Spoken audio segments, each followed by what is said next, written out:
اگر بندہ نافرمان ہے، گنہگار ہے، اس کی زندگی میں برائیاں ہیں اور پھر عذاب آ رہا ہے یا پھر اس پر مصیبت آ رہی ہیں تو یہ عذاب کہہ سکتے ہیں اس کو۔ لیکن اگر بندہ ظاہراً کوئی اتنا بڑا گنہگار نہیں ہے، صحیح ہے بالکل، اور اس پر پھر کوئی دقت یا تکلیف آ رہی ہے، دقت اور تکلیف تو کسی کو بھی آ سکتی ہیں دنیا میں، بلکہ سب کو آتی ہیں، نبیوں پائی ہیں، تو پھر وہ بندہ کیا ہے؟ تو پھر یہ اس پر آزمائش اللہ تعالیٰ کی، اور آزمائش تو اللہ تعالیٰ اپنے بندوں کی کرتے ہیں۔ جی سمجھ میں آ رہی بات؟ طلبہ عزیز، قرآن سے لگ جاؤ، قرآن پڑھنے کے لیے آئے ہو آپ۔ جو قرآن سے لگے گا وہ کبھی بھوکا نہیں مرے گا، جو قرآن سے لگے گا وہ سب سے بلند ہوگا۔ اللہ تعالیٰ سب سے بلند ہے، اللہ تعالیٰ عزتوں کے مالک ہیں۔ جو قرآن سے لگے گا صرف اللہ کی رضا کے لیے، اللہ تعالیٰ اسے عزتوں سے نواز دیں گے، دنیا کو اس کے قدموں میں ڈال دیں گے۔ لیکن شرط وہی ہے، اس پر عمل بھی ہو اور نیت صحیح ہو کہ جیسے ہم نے دین سیکھا ہم اس کو اگلی نسل تک پہنچائیں گے۔ تو ہم جو بھی سیکھ رہے ہیں اس کو اس نیت سے پڑھیں کہ ہم اس علم کو سیکھ رہے ہیں اور سیکھ کر اللہ کی رضا کے لیے اللہ کے بندوں تک آگے پہنچائیں گے، جیسے ہمارے اکابرین نے، ہمارے استاذوں نے اور ہمارے بڑوں نے ہم تک پہنچایا ہے۔ سمجھ ماری بات؟ طلبہ عزیز، اپنے مقام کو سمجھو، اپنی اہمیت کو سمجھو۔ دنیا آپ کی اہمیت کو کیا جانے؟ دنیا تو صرف پیسہ جانتی ہے، دنیا والے پیسہ جانتے ہیں کہ پیسہ ہے تو سب کچھ ہے ورنہ نہیں ہے، مانتے ہیں پیسہ بہت کچھ ہے پر سب کچھ نہیں ہے، سب کچھ نہیں ہے۔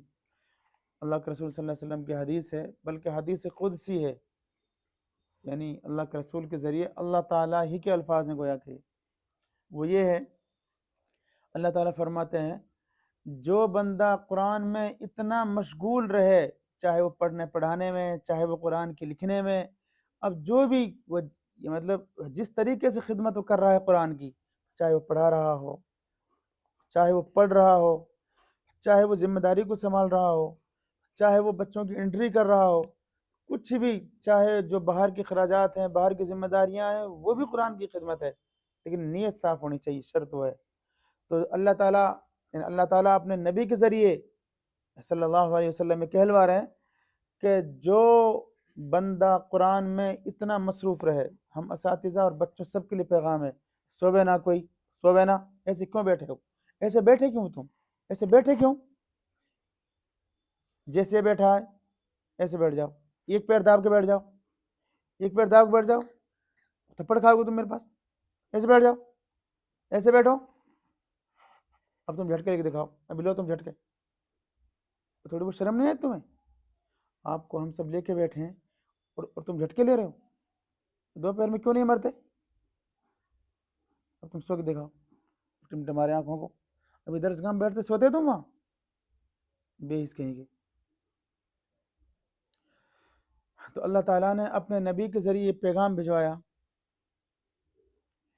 کہ جو قرآن میں مشغول رہے گا اور اتنا زیادہ مشغول ہے کہ اس کو دعاؤں کا وقت نہیں ملتا، وہ مجھ سے دعا نہیں مانگتا، اس کو ٹائم ہی نہیں ملتا، اللہ تعالیٰ فرما رہے ہیں میں اس کو جتنے بھی لوگ دعا مانگنے والے ہیں ان سب سے زیادہ عطا فرماؤں گا، بنا مانگے عطا فرماؤں گا۔ اتنا بڑا مقام ہے قرآن مجید کا۔ بچوں احساس لو، دین کو تو احساس سے پڑھو، درد کے ساتھ پڑھو، ورنہ کچھ نہیں ہے۔ الفاظ ہیں، جو لوگ علم دین کو سیکھتے ہیں اور پھر دنیا کماتے ہیں یا ان کا مقصد کچھ اور ہوتا ہے، اللہ کی رضا کے لیے کام نہیں کرتے، اللہ تعالیٰ نے ان کی مثال قرآن مجید میں ایک بڑی عجیب دی ہے، کمثل الحمار یحمل اسفارا۔ جو لوگ علم دین کو اللہ کی رضا کے علاوہ کسی اور مقصد کے لیے پڑھتے ہیں یا سیکھتے ہیں، وہ ایسے سمجھو جیسے گدھے کی پشت پر بہترین کتابیں لادی ہوئی ہوں، اچھی اچھی کتابیں، بخاری، مسلم، ترمذی، حتیٰ کہ قرآن مجید، یہ گدھے ہے، اس گدھے کے اوپر دونوں طرف اتنی ساری کتابیں، بڑی بڑی کتابیں رکھی ہوئی ہیں، اس گدھے کو ان کتابوں سے کوئی فائدہ ہے؟ آپ بتاؤ؟ وہ اس کے لیے تو اینٹ رکھ دو تو برابر، اس کے اوپر بجری بھر دو تو برابر، اور اس پر تو انسان بیٹھ جائے تو برابر، اس کے لیے تو وزن ہے، اس پر اچھی بہترین اعلیٰ کتابیں رکھ دو تو برابر، اس کے لیے وزن ہے خالی۔ اس لیے جو بچے، جو استاذ، جو انسان جو بھی کوئی شخص مرد یا عورت بچہ بڑا کوئی بھی جو دین کو دنیا کے لیے کرے کسی اور مقصد کے لیے کرے یا علم دین کو دنیا کے لیے سیکھے یا پیسوں کے لیے سیکھے کسی اور مقصد کے لیے سیکھے اس کی مثال اس گدھے کی سی ہے جو اعلیٰ کتابوں کو اپنی پشت پر لے کر چلتا ہے لیکن ان کتابوں سے اس گدھے کو کوئی فائدہ ہونے والا نہیں ہے۔ عالم کہیں گے لوگ ظاہراً، اللہ کے نزدیک آپ کوئی عالم نہیں ہے۔ عالم کون ہے؟ انما یخشی اللہ من عبادہ العلماء۔ اللہ تعالیٰ فرما رہے ہیں کہ میرے بندوں میں مجھ سے سب سے زیادہ ڈرنے والے علماء ہیں۔ انا کا صیغہ استعمال کیا ہے؟ جو عالم ہے اس مجلس میں سمجھ رہے ہیں انا کا معنی کیا ہے۔ بے شک میرے بندوں میں مجھ سے سب سے زیادہ ڈرنے والے علماء ہیں، اہل علم ہیں۔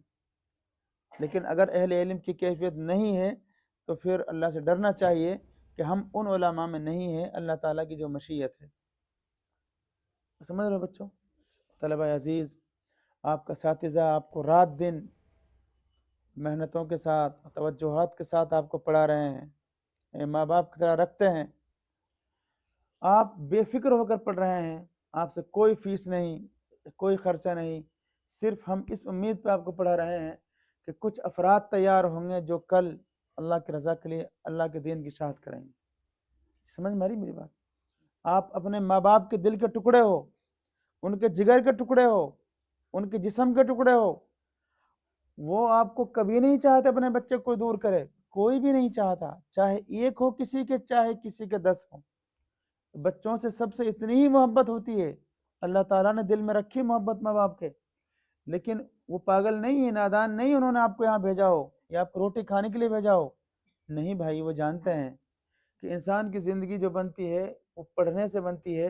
اگر ہمارے بچے ہمارے